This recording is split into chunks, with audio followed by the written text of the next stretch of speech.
जैसे बहुत से लोग कहते हैं साहब हम तो पूजा पाठ कर रहे हैं, सब कुछ हो रहा है, आरती भी हो रही है, लेकिन इसके बावजूद भी हमारे काम नहीं हो रहे, सांसारिक काम, तो क्यों नहीं हो रहे? हमको इस बात का चिंतन करना चाहिए। तो इसका जवाब मिलता है रामायण में। रामायण में जब लक्ष्मण जी और केवट जी का आपस में संवाद होता है, तो निषाद जी का, तो जो संवाद होता है वो कहते हैं कि को न सुख दुख कर दाता, निज कृत कर्म भोग सुन भ्राता। न तो कोई किसी को दुख दे सकता है और न कोई किसी को सुख दे सकता है, अपने ही कर्मों का फल हमको प्राप्त होता है। पर लेकिन हमारी जो आदत है वो दोषारोपण करने की है कि हम दोषारोपण कर रहे, हम मुक्त हो जाएंगे। कि हमारे जो दुख मिल रहा है इस परिवार के कारण मिल रहा है, इस जन से मिल रहा है, पर लेकिन वो ये नहीं देखता कि मेरे जो कर्म है वो जो मैंने ही जो किए हैं उनका ही फल मैं भोग रहा हूँ। निश्चित रूप से जीवन में शिकायत जब तक बनी हुई है, जब तक आप कहीं चले ही नहीं रास्ता, शिकायत है अगर आपके अंदर किसी से भी, घर से, बाहर से, मित्र से और किसी से भी, क्यों शिकायत है, इसका मतलब संसार आपके अंदर घुसा हुआ है, बिल्कुल संसार। शिकायत नहीं है तो फिर कैसा है कि निर्मल मन जन मोह सोई पावा, मोही कपट छल छिद्र न भावा। कि छल और छिद्र अपने आप समाप्त हो जाएंगे जब शिकायत नहीं रहेगी। जब तक शिकायत है, छल छिद्र सब अपने आप आ जाएंगे उसमें, और वो सारी बीमारियां अपने साथ ले आएंगी। जीवन जीने का तरीका देखो, पूजा पाठ ठीक है, पर लेकिन जीवन जीने का तरीका भी है। एक शिकायत भरा जीवन है, एक शिकायत विहीन जीवन है। बहुत से लोगों के पास कुछ नहीं रहता, लेकिन आपके उनके चेहरे पे देखो, उनसे बात करो तो ऐसा लगता है कि इसके पास पता नहीं क्या है, कौन सी संपत्ति है। तो संपत्ति जब बढ़ानी है तो अंदर की बढ़ानी है, शांति की बढ़ानी है। हमारे जो भी रिश्ते हैं आपको जो मिले ऐसे नहीं मिले, कोई न कोई आपके द्वारा कर्म किया हुआ है, इसके कारण वो रिश्ते बने हैं। अब उन रिश्तों को निभाने की अगर आपके पास कला है तो आप निश्चित रूप से सौभाग्यशाली हैं। नहीं, वो रिश्ते आपको दुखदायी बन जाएंगे, आपके कलह के कारण बन जाएंगे, और यहां तक बन जाएंगे कि जो रिश्ता आपको सुख देने वाला है वो रिश्ता आपको दुख देने लगे। तो हमको जो हमारा जो मस्तिष्क है, ये केवल हमको ये बात कहनी चाहिए और समझ लेनी चाहिए, यार हम जब भी बात करें तो उस बात का असर होता है। वो कहता है मैंने मजाक में कह दिया, भाई मजाक ऐसी नहीं होती किसी को बुरा लग जाए, मजाक तो मजाक होती है। किसी भी रिश्ते को संभालने के लिए आपको जरूरी है कि उसका भी सम्मान हो। यदि आपके बात से कोई आदमी प्रसन्न हो जाए तो आप समझ लिया आपने एक माला कर ली। यदि आपकी बात से कोई दुखी हो जाए तो आप समझ लेना कि आपने की हुई माला का फल उसको दे दिया। ये मैं कट सत्य बोल रहा हूं। हम इतने गिरे हुए हैं कि हम अपने रिश्तों को नहीं संभाल पा रहे हैं। क्यों नहीं संभाल पा रहे हैं? एक कवि से पूछा गया था कि जीवन जो जीने की कला है क्या? क्या हमारे सनातन धर्म है, इतना प्राचीन देश है, यहाँ ऋषि मुनियों की तपस्थली है, फिर भी लेकिन आदमी जी नहीं पा रहा। एक एक रिश्ता उसके लिए दुख और दर्द दे रहा है। ऐसा क्यों हुआ? हमें सोचने के लिए विवश करना पड़ रहा है।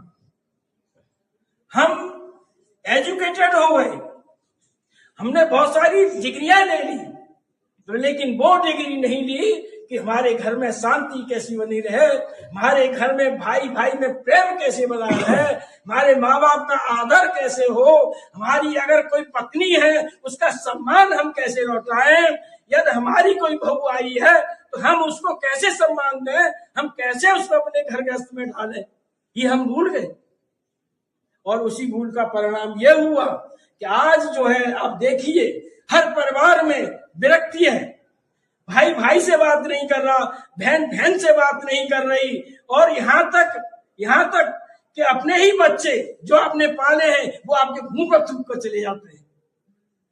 ऐसा क्यों हो रहा है? हमें सोचना चाहिए। पूजा पाठ बढ़ा है, बहुत बड़ा है पूजा पाठ, पर लेकिन हम अपने अंदर नहीं झांक के देख रहे कि हमने क्या क्या कमी छोड़ दी। हम क्यों नहीं आप करोड़पति अरबपति बन सकते हो? जो शक्ति दूसरे के पास है वही शक्ति आपके पास है, पर लेकिन हम शांति लाना ही नहीं चाहते। जितना भी हम देखना चाह रहे हैं अशांति को पकड़ना चाह रहे हैं, कैसे भी अशांति मिले। हम देख रहे हैं कि दूसरे के दोष हम कैसे लें, दूसरे के कपट हम कैसे लें, दूसरे को परेशान कैसे करें। ये हमारी सिद्धांत बन गया है, ये हमारी थ्योरी है। हम इस थ्योरी पर काम कर रहे हैं कि दूसरा परेशान कैसे हो। जब आपका ये थ्योरी हो जाएगी कि मैं तो आनंदित हूं लेकिन दूसरा भी कैसे सुखमय हो, दूसरे को कैसे आनंद मिले, मैं देकर के खुश कैसे हूं, लेकर के नहीं। आज जो प्रवृत्ति जो बढ़ रही है ना, वो लेने की प्रवृत्ति बढ़ रही है, देने की नहीं।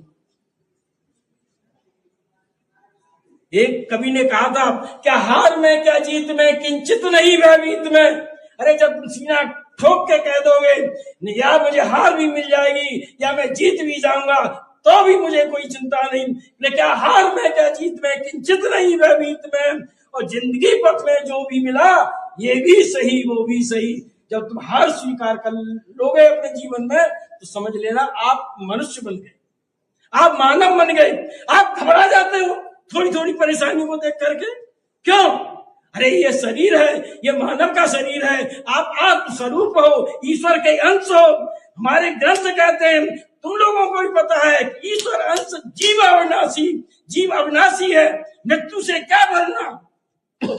मृत्यु तो सत्य है, जिसको सत्य है उसको सत्य मानते हो तुम लोग, क्यों मानते हो? मृत्यु तो सत्य है, आएगी आएगी आएगी, वो नहीं टल सकती।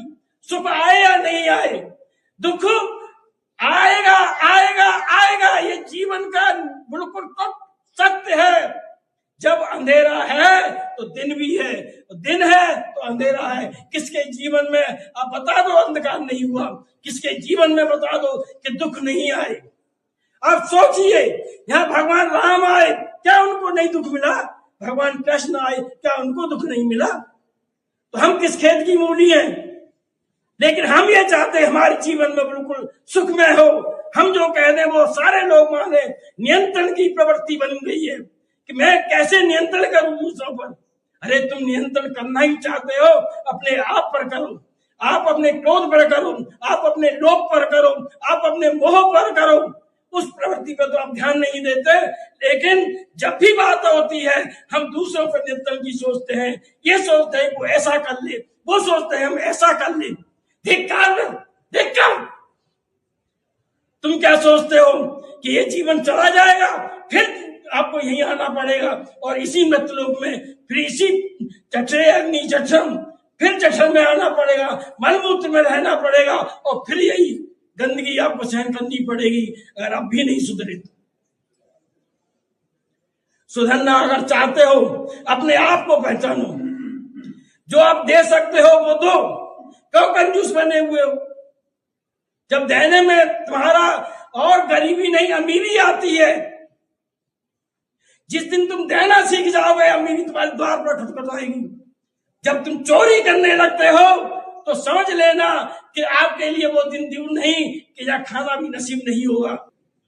गरीबी भागेगी, अमीरी आएगी, केवल भाव बदलना है।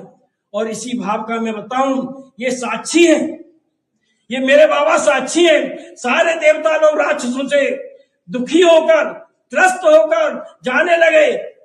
भगवान भोलेनाथ मिल गए कि कहाँ जा रहे हो? बहुत आतंक मचाया है राक्षसों ने, तो जा कहाँ रहे हो? विष्णु भगवान के पास शिकायत करेंगे, वही इसका कुछ बताएंगे निदान कि क्या करना चाहिए। तो मन की तुम देवता हो भाई, मनुष्य से ऊपर हो, फिर भी तुमको नहीं पता कि विष्णु लोक में जाकर के ही मिलेंगे। तो उन्होंने कहा आप ही बताइए। तो उन्होंने कहा यदि वास्तव में ईश्वर को तुम चाहते हो, प्रेम करना सीखो। सबसे पहले घर से शुरुआत करो, पत्नी से प्रेम करो, बच्चों से प्रेम करो, भाई से प्रेम करो, बहन से प्रेम करो, जो भी है, फिर अपने मित्रों से प्रेम करो। तो जब उन्होंने देवताओं ने पूछा मार्ग बताइए, आप तो देवों के देव हैं, आप हमारे भी देव हैं, बताइए क्या है। तो उन्होंने क्या बोला? प्रेम से प्रगट हो ही में जाना। सीधा सा फॉर्मूला दे दिया कि प्रेम से ही प्रकट हो सकते हैं, और प्रेम करना तुम्हारे लिए तो कोई बड़ी बात नहीं। आज हर कोई कह रहा है मैं उससे प्रेम करता हूं, मैं उससे प्रेम करता हूं।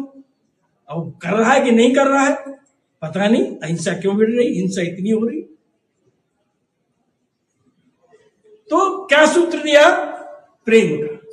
अब हमने अभिषेक किया, आरती की, सारी चीजें की, लेकिन अब प्रेम का है समय, निश्चित काल चल रहा है। सब लोग बैठ जाओ, प्रेम से बाबा को बुलाना है बस हमको।